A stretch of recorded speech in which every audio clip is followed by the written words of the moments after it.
Transfiguration Movement, number 34, The Mastery of Servitude, by Mikhail Gorbayahu. Since Shemaiah was the Nasi, the Torah leader of the Israelite people, he knew the importance of humility. For a leader's prominence comes as a result of his selflessness. Because he has no concern for himself, he is fit to serve as a medium to lead his people to an awareness of Elohim's sovereignty. Sichot Kodesh Shemini 57:28. A capable servant will dominate an incompetent son and share the inheritance with the brothers. Proverbs 17:2. It's a well-established dynamic of history that before chattel enslavement, servitude wasn't synonymous with chains, brutality, dehumanization, and inhumanity. In fact, in ancient cultures, specifically those of African, Hebrew, and Near Eastern societies, servants played vital, respected roles. In that context, servitude was often a temporary condition for restitution, survival, or apprenticeship. In the Torah, servanthood usually served as a path to restoration, not reduction. In that particular society, servitude wasn't about erasure of humanity, but the cultivation of character. As circumstance would have it, some even voluntarily entered into servitude for stability, honor, or proximity to greatness. For those peoples of ages bygone, there was dignity in being trusted with someone else's household, with stewarding resources and caring for people. It required discipline, wisdom, patience, and most especially, self-mastery. But then came the transatlantic slave trade, or what is also known as the Ma'afa, the Great Disaster. From there, our story as a people takes a brutal turn. The so-called African-American experience with servitude became synonymous with forced labor, cultural annihilation, systemic dehumanization, and generations of psychological and epigenetic trauma. But even in that context, our ancestors modeled something supernatural. They sang in chains. They created in cotton fields. They prayed, preached, and praised while being hunted, harassed, and hated. And if you look closely enough, you'll see that while our ancestors may have been in bondage, they never stopped serving something greater. Yah, family, hope, future. And to do that takes mastery. Unquestionably, it takes a different kind of strength to serve with dignity in an undignified position. And when taking into account the purpose of the servitude, the process of the experience facilitates the essence of what transfiguration is all about. Relative to this position, we find that the dignity to which is referred is not merely a matter of escape from pain, but more so that of elevation and purpose. The power to become something greater while still in circumstances that would break a lesser soul. But let me be unequivocally clear. Involuntary servitude is not righteous, nor is it the ideal. In fact, the Torah does not honor bondage in the least. Rather, Torah sanctifies choice. There is a world of difference between being forced to serve and choosing to serve, as one is oppressive and the other aligning. One is slavery, the other is discipleship. Once this is reconciled, the rest is granted. But to take this a step further, here's an unpopular prophetic principle to grapple with, one we can't ignore if we're really about this kingdom work and walk. The truth of the matter is that many of us, ourselves included, have learned servitude the hard way. In all humility, I sure enough know for one that I didn't learn how to serve because I was an eager student of the Most High. Because being that I was a hard-headed child of the covenant who was set on serving self, I had to go through some things. But the Torah is clear. If we refuse to serve our Elohim with joy and gladness of heart when we have the opportunity, then we'd be taught how to serve our enemies in want, in hunger, in thirst, in nakedness, and in lack of all things. That's Deuteronomy 28, verses 47 through 48, all day, every day. We were warned and straight up told, but we had to find out the hard way. In our experience, it's not just mythological or historic, it's prophetic evidence of our reality, a living witness. For many of us, the awakening to our identity as Israel didn't come through tradition, but through trauma, through tracing pain back to prophecy. We didn't find ourselves in the book of life. We found ourselves in the curses, specifically Deuteronomy 28. We didn't get in through the front door of honor and esteem. We came through the back door of suffering.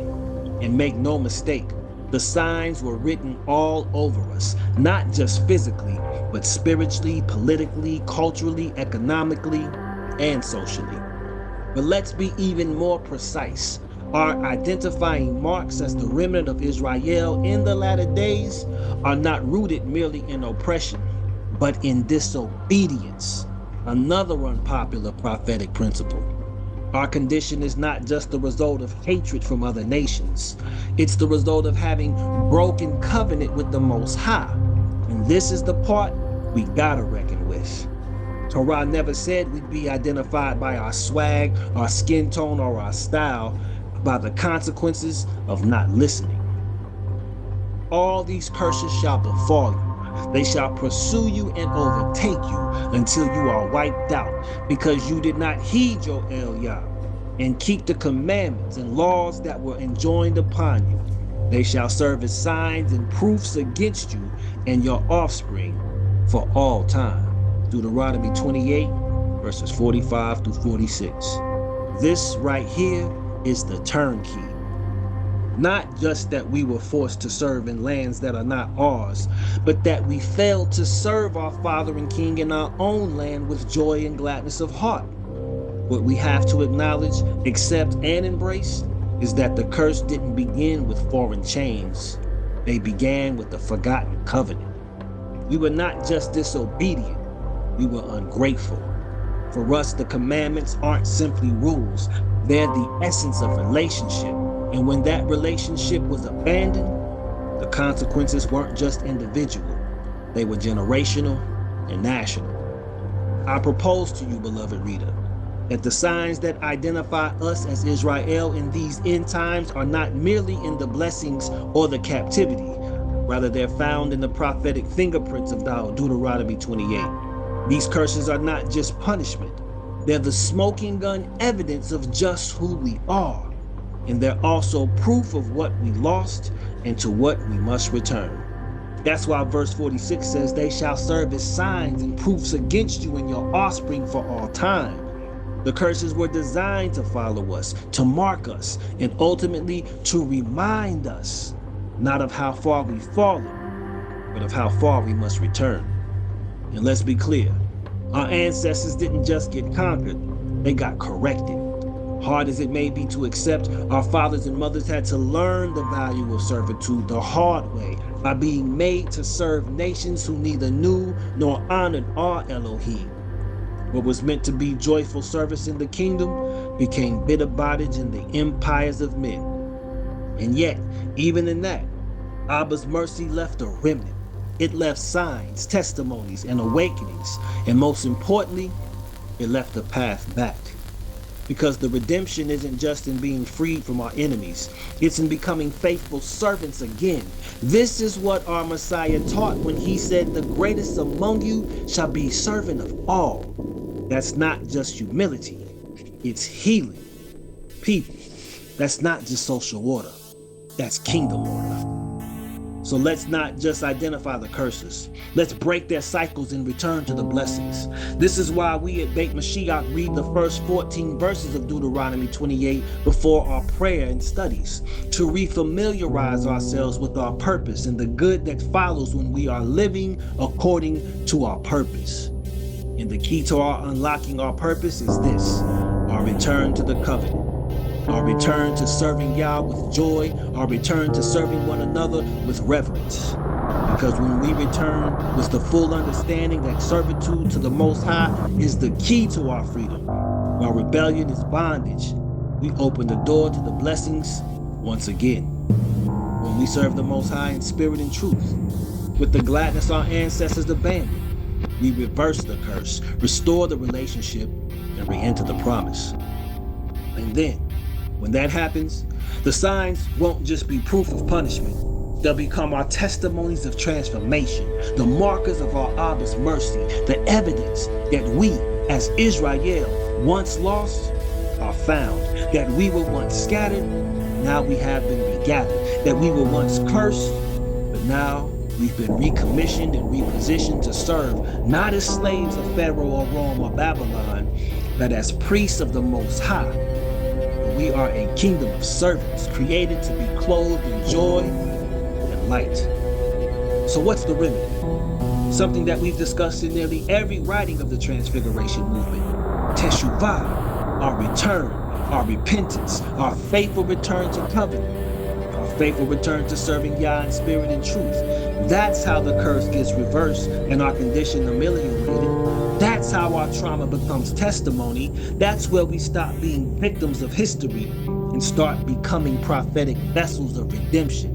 That's how we'll hear these most reassuring words from our master found in Matthew 25, verse 21. Well done, good and trustworthy servant. You were trustworthy over a little, I shall set you over much. Enter into the joy of your master. Hallelujah.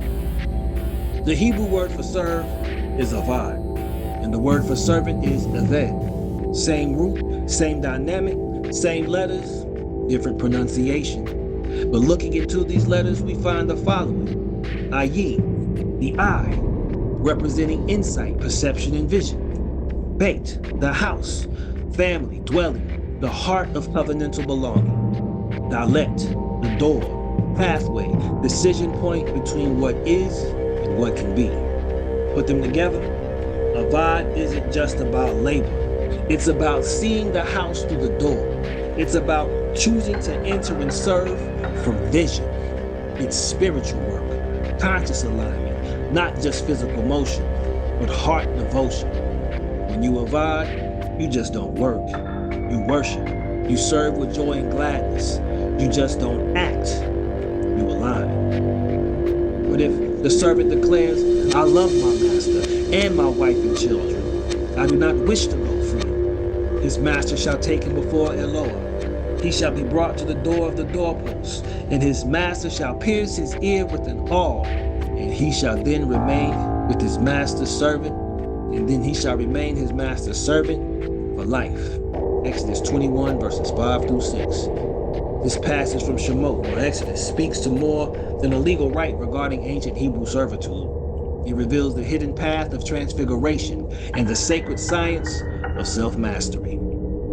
The servant who declares, I love my master, my wife, and my children, I do not wish to go free, is not merely forfeiting his independence. He is choosing rather to abide in the house of covenant by love, not by compulsion. This is the transition from obligation to willing submission. It's the moment when the soul recognizes that freedom without purpose is a form of bondage, and that true mastery is found in surrendering to the order and intimacy of holy relationship.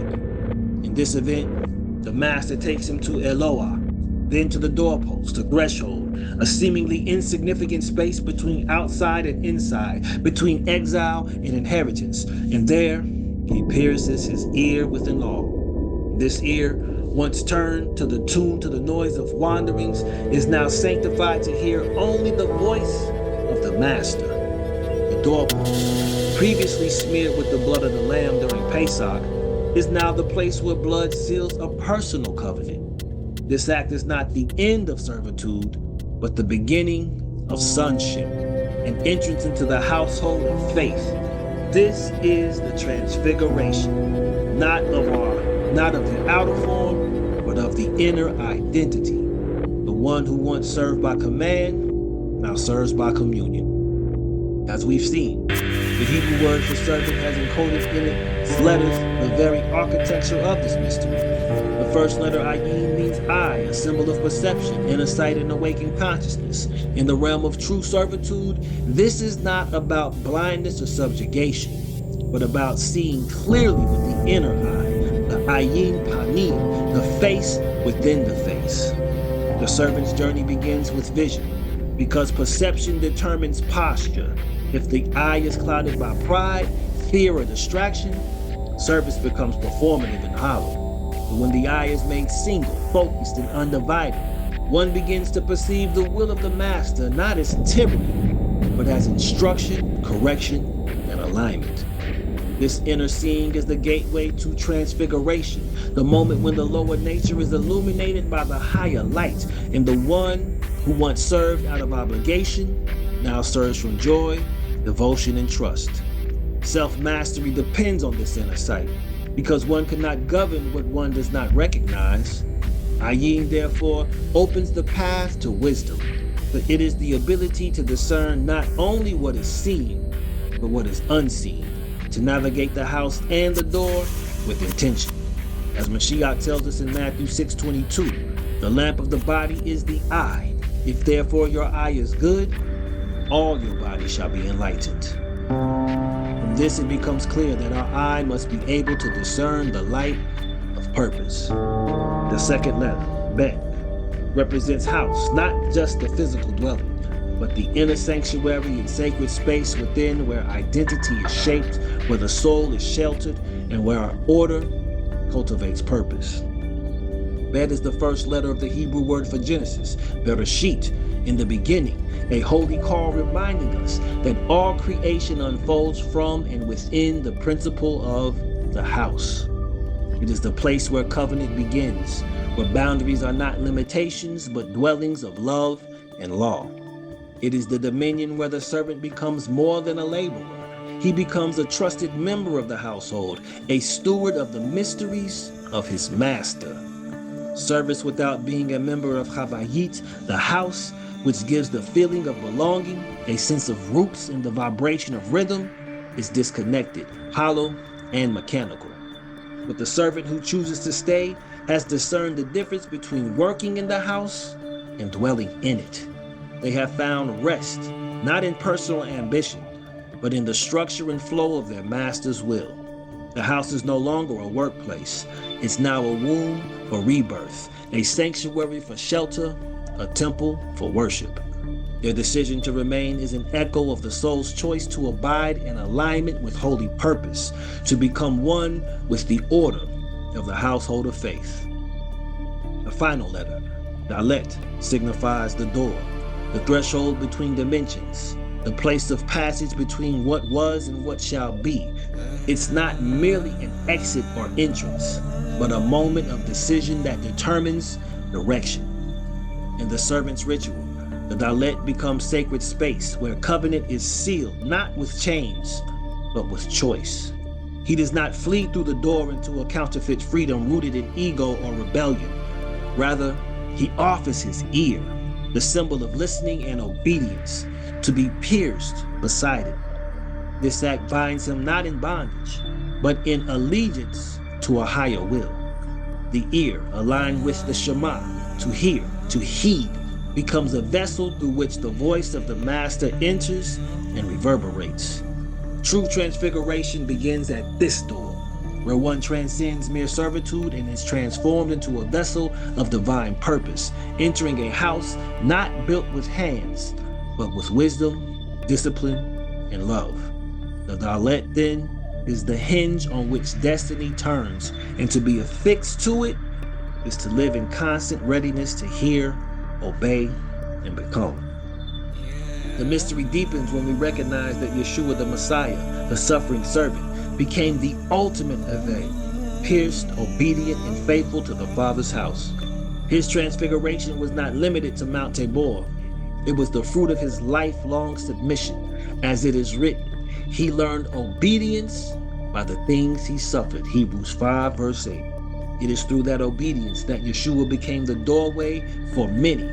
Likewise, the soul that surrenders to become a servant by choice steps into the same spiritual lineage. Through sight, Ayin, dwelling, Bet, the voluntary sacrifice at the door, Dalet, we are no longer bondservants of the flesh, but sons and daughters who manifest the light of our Master, forever marked by love. It is written, "For he who is called in the Master while a servant is the Master's freedman." Likewise, he who is called while free is a servant of Messiah. You were bought with the price. Do not become servants of men. 1 Corinthians 7, verses 22 and 23. This passage begs the questions. What if servitude isn't a curse, but a classroom? What if the hardship of our ancestors was meant to break the flesh so that our spirits could rise through transfiguration? And what if we're the generation to flip the script? The ones called to serve with vision, to build a house, and to open the door for others? I say that we are. And that what we're called to do right here, right now, that's real Avad. And we're the real Avad. And that which we are to accomplish takes real self-mastery. And that's the Transfiguration movement, my people. So let's take a moment to consider more deeply just what is an Avad. A servant is someone who perceives how to bring order and presence into a new realm of movement and transition. In other words, the servant is the visionary vessel who creates doors for others to walk through. True servants aren't weak. They're seers, shakers, shapers, and stewards of transformation. Servants are leaders who create more leaders for the sake of transformation and upliftment. Servants are those who love their El and their people more than they love themselves and are willing to lay their lives down for their El and their people because they realize that the whole is greater than the part, but it takes every part to contribute selflessly to the whole. That's why Messiah Yeshua said, "Whoever desires to become great among you, let him be your servant." Matthew 20, verse 26. He wasn't just humbling folks for humility's sake. Instead, he was giving us a cosmic key. Leadership that doesn't first pass through servanthood is hollow, because real leaders serve into power, not snatch it. Consider the greatest among us, from Frederick Douglass to Harriet Tubman, John Brown to Marcus Garvey, William Crowdy Saunders to Ben-Ami Carter, Dr. King to Malcolm, from Ella Baker to Fannie Lou Hamer. Every single last one of them modeled this quality. They weren't driven by ego, but by duty. They led through service, and they mastered themselves so they could empower others who motivated them to serve with love. That's the definition of a servant leader. Dr. Howard Thurman once wrote, "Don't ask what the world needs, ask what makes you come alive and go do it. Because what the world needs is people who have come alive." Servants come alive when others are lifted. That's the paradox. In serving, we discover ourselves. In this light, it becomes apparent to see the contrast and pitfalls of leader-centered models, where charisma often replaces character and ego eclipses collective purpose. But on the other hand, it's group-centered servant leadership that restores balance by emphasizing the strength, wisdom, and responsibility of the whole. Rather than one figure at the top directing passive followers, this model recognizes that leadership is a shared charge, and each member contributes uniquely to the mission. In the servant leadership framework, authority is not domination, but facilitation. The leader serves by cultivating others, discerning the group's needs, and helping each part function in alignment with the whole. When the vision is carried communally, the burden is lighter, the insights are deeper, and the results more sustainable. This pattern reflected in the priesthood of Israel includes all believers, and the structure of the early assemblies reminds us that no single person embodies the fullness of the purpose, but together, in humility and mutual accountability, the body can move toward transfiguration. It also informs that we are the messianic figure that we've been waiting to manifest. The failure of many modern movements and institutions lies in elevating the leader above the people. But in the kingdom, the greatest among us is servant to all. So in full consideration of this path to self-mastery, It begins not with self-exaltation, but with surrender. First to a higher purpose, then to disciplined service. Servitude in this context is not oppression, but refinement. It is through consistent, humble acts of obedience, accountability, and sacrificial love that the self is shaped, purified, and aligned with divine order. By yielding our will to righteous structure, we train the impulses, harness the emotions, and awaken the deeper capacities of soul. This process is the stuff that faith is made of. And when we truly move in faith, we find that in serving others with intention, we come to know our own purpose more clearly. The doorway to mastery is not found in dominance, but in devotion. Here are a few steps that I have found have helped me draw closer to self-mastery as I humble myself and learn to serve. 1. Submit to a higher vision. Align with the Most High's purpose, not popularity. 2. Practice humility. Let correction shape you. Don't run from low places. 3. Serve in silence. Everything doesn't need applause. Yah sees in secret. 4. Be faithful over little. Your consistency in small things opens big doors. Multiply others. 5. Make space for others to lead. That's legacy. 6. Guard your heart. Servitude can get heavy. Keep your joy intact. 7. Elevate your vibration. Serve from wholeness, not from brokenness.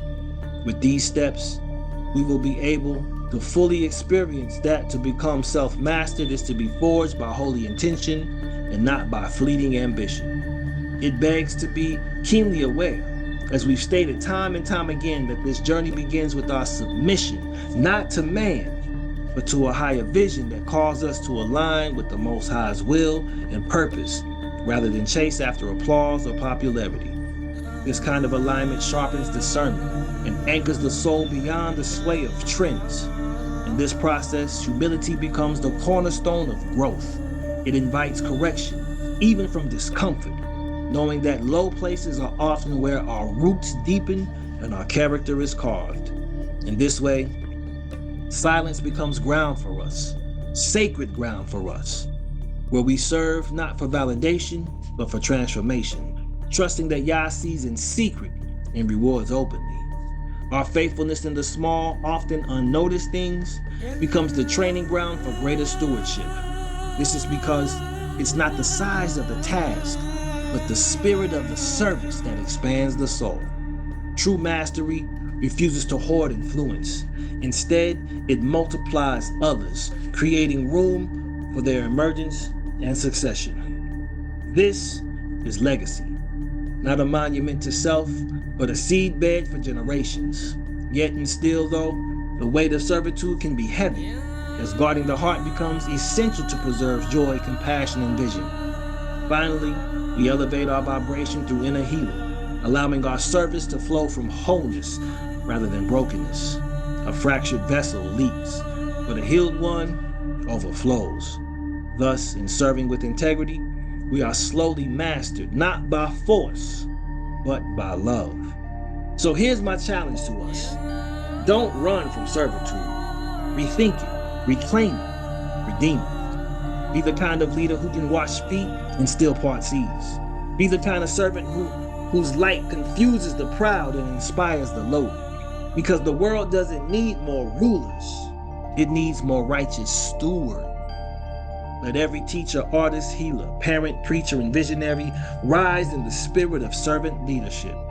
Let us not just speak truth, but serve truth. Let us be a people who embody the mastery of servitude, shaping the world not from above, but through it. He took the form of a servant and was exalted. Philippians 2:7 verses 7 and through 9. He took this step because he knew that servitude is not a step down. It's the first step up. So let's keep on stepping in humility, willing to serve our Father and one another with joy and gladness, because it is through this dynamic that we are empowered. And when we move in this power, the transfiguration becomes our reality. And reality is what we are called to bring forth. So Lazarus, come forth. Tabitha, rise. Your transfiguration awaits you. Selah.